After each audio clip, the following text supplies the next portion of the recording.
In this video, I'll start question 2 of exercise 2.2. Find a quadratic polynomial, each with given numbers, as the sum and product of its zeros. जैसे यहाँ पर लिखा हुआ है 1/4 and -1, तो इसका मतलब 1/4 सम दिया हुआ है जीरोस का एंड -1 प्रोडक्ट दिया हुआ है जीरोस का, like this. Sum of zeros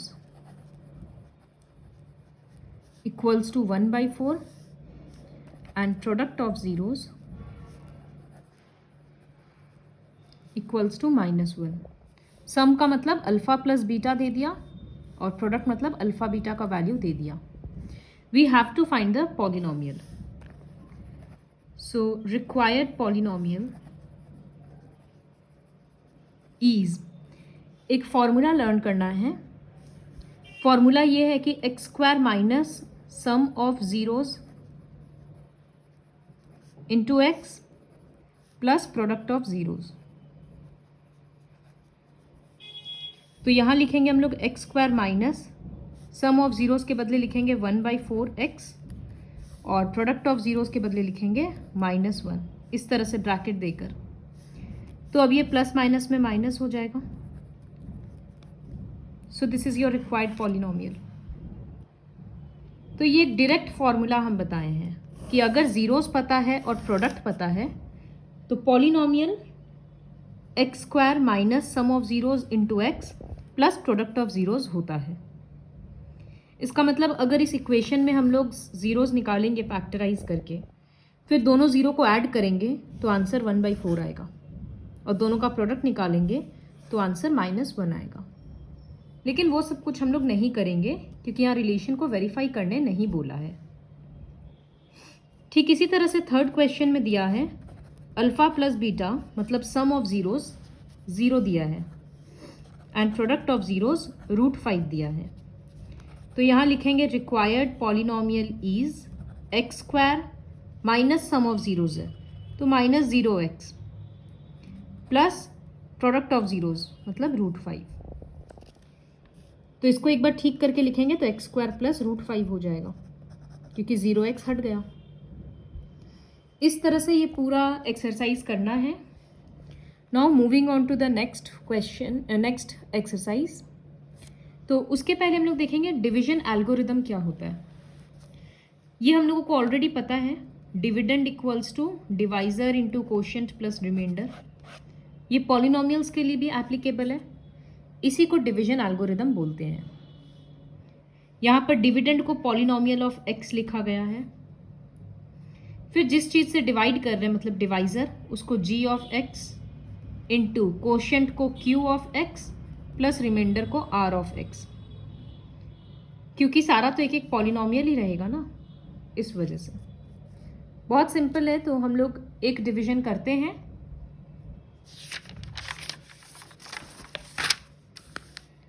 exercise 2.3 first question का सब क्वेश्चन नंबर 3 हम कर रहे हैं. इसमें पॉलिनोमियल क्या दिया हुआ है x4 माइनस 5x प्लस 6 और यहाँ पर किससे डिवाइड करना है that is g of x दिया हुआ है 2 माइनस x². तो इसको अरेंज करना होगा. तो पहले हम लिखेंगे -x² प्लस 2. अब डिवाइड करना है तो -x² प्लस 2 और ये पॉलिनोमियल लिख दिए. डिवीजन ऐसे तो हम लोग 8 और 9 में सीखे हैं बट स्टिल हम स्टेप बाय स्टेप बताएंगे. इसमें इधर का फर्स्ट टर्म और इधर का फर्स्ट टर्म दोनों को डिवाइड करेंगे तो x4 बाई -x². ये माइनस ऊपर चला जाएगा आंसर में और यहाँ कट के x² बचेगा. तो हम लोग कोशेंट की जगह पे -x² लिखेंगे. अब नीचे क्या लिखना है उसके लिए -x² को पूरे नंबर से मल्टीप्लाई करना होगा. तो minus minus plus x² x to the power 4 और ये जब इसके साथ होगा तो आएगा -2x². तो यहाँ लिख रहे हैं x4. x² का कोई कॉलम नहीं है तो उसको साइड में लिख देते हैं हम -2x². फिर हम लोगों को पता है साइन चेंज होता है. ये प्लस है तो माइनस, ये माइनस है तो प्लस.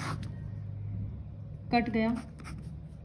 अब इसको सामने लिख रहे हैं 2x², ये नीचे आएगा -5x और ये नीचे आएगा +6। अब इसका पहला टर्म और इसका पहला टर्म लिखेंगे, तो 2x² by -x², answer is -2, तो यहाँ लिख रहे हैं -2। फिर -2 को डिवाइजर से मल्टीप्लाई करेंगे, तो ये आ रहा है 2x² -4, so I will write it here. फिर से साइन चेंज करेंगे, तो -5x और यहाँ पर +6 और +4, क्योंकि हम लोगों को पता है नया साइन लेते हैं इसलिए +4 लिए। अब ये डिवाइड नहीं कर सकते क्योंकि यहाँ डिग्री छोटा हो गया डिवाइजर के कंपैरिजन में, तो कोशेंट यानी Q ऑफ x क्या आया, -x² -2। रिमाइंडर मतलब R ऑफ x वो ये रहा -5x + 10। तो इसी तरह से ऊपर का दोनों क्वेश्चन भी करना है, डिवाइड करना है, कोशेंट और रिमाइंडर लिखना है। अगर डिवाइजर अरेंज किया हुआ नहीं होगा स्टैंडर्ड फॉर्म में तो पहले उसको अरेंज करना है। Similarly, you'll do the next question on your own. Check whether the first is a factor of the second polynomial or not. तो पहले हम लोग डिवाइड कर करके देखेंगे, अगर रिमाइंडर 0 आ रहा है तो फैक्टर है, अदरवाइज नहीं है। This you can do on your own. So moving on to the third question. This question is very important. Example में भी इस तरह का एक क्वेश्चन है और ये लॉन्ग क्वेश्चन में आता है सेक्शन डी में। Obtain all other zeros of this polynomial if two of its zeros are √5/3 and -√5/3। तो सबसे पहले कॉपी में हम लोग पॉलिनोमियल लिख लेते हैं कि क्या है पॉलिनोमियल।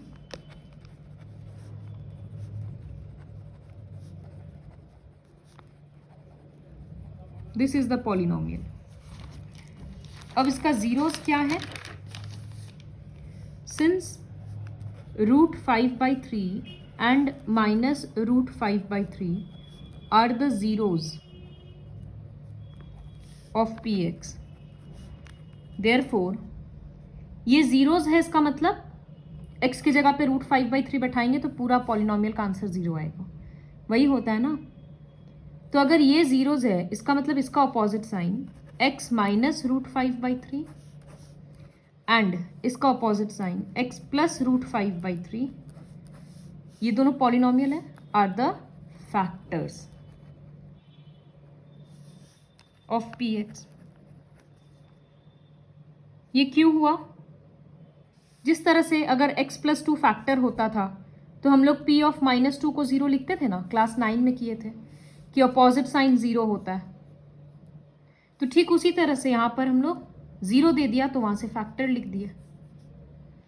अब अगर ये दोनों ही फैक्टर है इसका मतलब दोनों का प्रोडक्ट भी फैक्टर होगा। जैसे एक नंबर है 30, उसका एक फैक्टर है 3 और एक फैक्टर है 5, तो 3 और 5 को मल्टीप्लाई करो 15 भी इसका फैक्टर है। तो ठीक उसी तरह से ये दोनों नंबर भी इसका फैक्टर है, तो दोनों को अगर हम लोग मल्टीप्लाई करेंगे is also a factor of Px। इसका वैल्यू इक्वल्स टू क्या हो रहा है, ये a - b a+b हो गया, तो a² मतलब x² माइनस √5/3 का स्क्वायर करेंगे तो वो 5/3 ही आएगा, इज ऑल्सो अ फैक्टर। हम लोगों को क्या पता है कि अगर कोई फैक्टर होता है तो लॉन्ग डिवीजन में उसका रिमाइंडर 0 आता है। ये हम लोग क्लास 9 में भी किए थे कि लॉन्ग डिवीजन करेंगे फिर जो कोशेंट आएगा उसका मिडिल टर्म करेंगे। यहाँ डिग्री 4 है ना, तो 4 0 होना चाहिए, जिसमें से 2 0 दे दिया, 2 हम लोग निकालेंगे।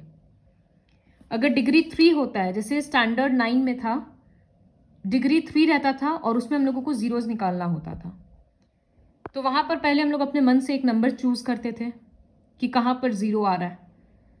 जैसे अगर 1 पे आता तो हम लोग लिखते 1 is the 0, therefore x - 1 is a factor.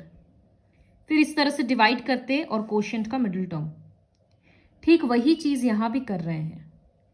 यहाँ पर 2 0 दे दिया तो 2 फैक्टर आया, फिर दोनों को मल्टीप्लाई करके हम लोग एक पॉलिनोमियल बना दिए। अब एक जो पॉलिनोमियल मिल गया उसको हम लोग डिवाइड करेंगे। तो यहाँ पर डिवाइड कर रहे हैं x² - 5/3 और इधर में 3x4। हर बार याद रख के डिवीजन के टाइम पे उसको अरेंज करके स्टैंडर्ड फॉर्म में लिखना है। तो अब ये 3x² x⁴ है और किससे लाना है हमको? x² से। तो ये कट करके 3x² से आ रहा है। फिर 3x² इधर मल्टीप्लाई होगा। रफ वर्क हम इस तरफ कर रहे हैं। 3x² से मल्टीप्लाई हो रहा है, तो जब इसके साथ अभी 3 कैंसिल नहीं होगा क्योंकि 3 दोनों को मिलेगा। तो जब इसके साथ हो रहा है तो यू आर गेटिंग 3x⁴, और जब इसके साथ हो रहा है 3 कट के यू आर गेटिंग -5x²। वही चीज़ यहाँ लिख रहे हैं। -5x² देखकर उसी कॉलम में लिखना है और साइन चेंज कर दिए, ये कट गया। नेक्स्ट 6x³ यहाँ +5 है और -2 है, तो +3x² और रिमेनिंग नंबर्स उतर गया। अब 6x³ लाना है x² से, तो 6x³ लाना है x² से। 6x से आ रहा है तो कोशेंट की जगह पर लिख दिए 6x। अब नीचे क्या लिखना है उसके लिए हमको 6x को पूरे डिवाइजर से मल्टीप्लाई करना होगा। तो ये एक बार आएगा 6x³ और जब ये इसके साथ मल्टीप्लाई होगा तो 3 के साथ ये कट के 2, that is you are getting 10x। तो यहाँ लिख दिए 6x³ - 10x, फिर साइन चेंज कर दिए। तो अब ये हो रहा है 3x² और -5 बचा। तो अब x² है और 3x² लाना है, इसका मतलब कोशेंट में +3 लिखेंगे। फिर 3 को इस तरह से मल्टीप्लाई करेंगे तो ये तो 3x² ही आएगा, और यहाँ मल्टीप्लाई होने के टाइम 3 कट जाएगा तो -5। Then will change the sign, you are getting 0। तो अब हम इसको क्या लिख सकते हैं? देयरफॉर ये जो पूरा पॉलिनोमियल है वो लिख रहे हैं। पूरा पॉलिनोमियल क्या होगा? Divisor into quotient. तो डिवाइजर लिख दिए, इनटू कोशेंट लिख रहे हैं, प्लस रिमाइंडर मतलब +0। फिर इसका तो हम लोगों को कुछ नहीं करना है क्योंकि जो कोशेंट आता है उसका मिडिल टर्म करना है। तो उसका मिडिल टर्म करने के लिए कर्ली ब्रैकेट दे रहे हैं।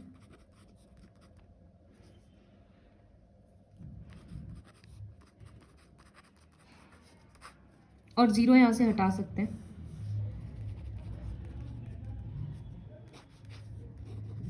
फर्स्ट पार्ट से क्या कॉमन आ रहा है? 3x, तो बच रहा है x+1, और यहाँ से +3 कॉमन आ रहा है तो बच रहा है x+1। तो अब फैक्टर्स क्या हुआ? x+1 और 3x + 3। तो I will write it here, x² - 5/3 जो था, और ये 2 फैक्टर मिला। इसको हम लोग ब्रेक करके क्या लिख सकते हैं? वही x + √5/3 और x - √5/3, क्योंकि a + b a - b हो गया।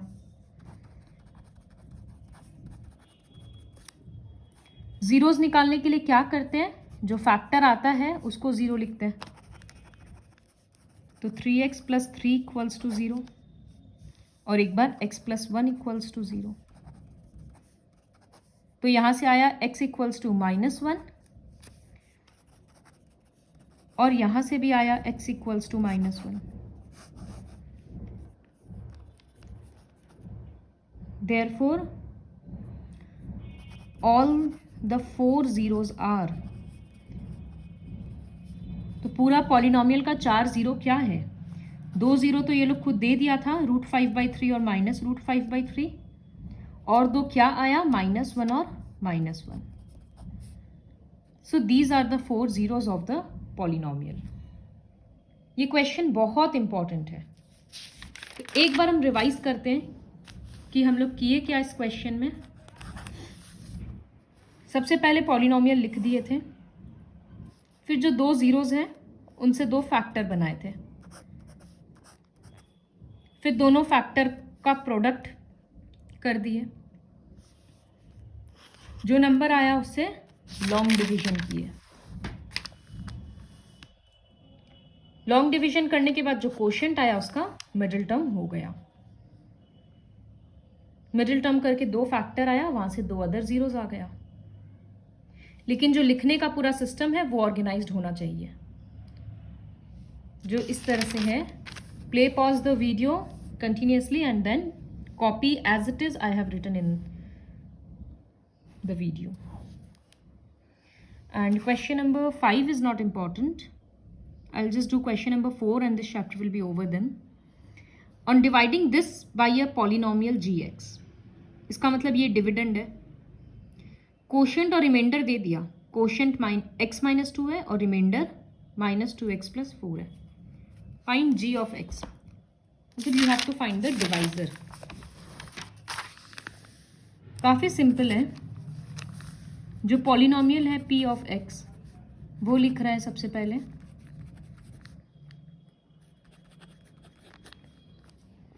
उसके बाद कोशेंट qx वो दे दिया x माइनस 2 और रिमाइंडर है -2x plus 4. g of x मतलब डिवाइजर अननोन है. तो अकॉर्डिंग टू डिवीजन एल्गोरिदम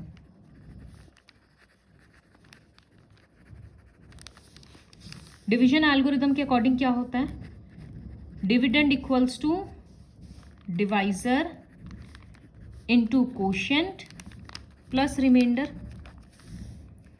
सब कुछ पॉलिनोमियल है ना, इसलिए इस तरह से लिखा हुआ है. तो डिविडेंड के बदले लिख रहे हैं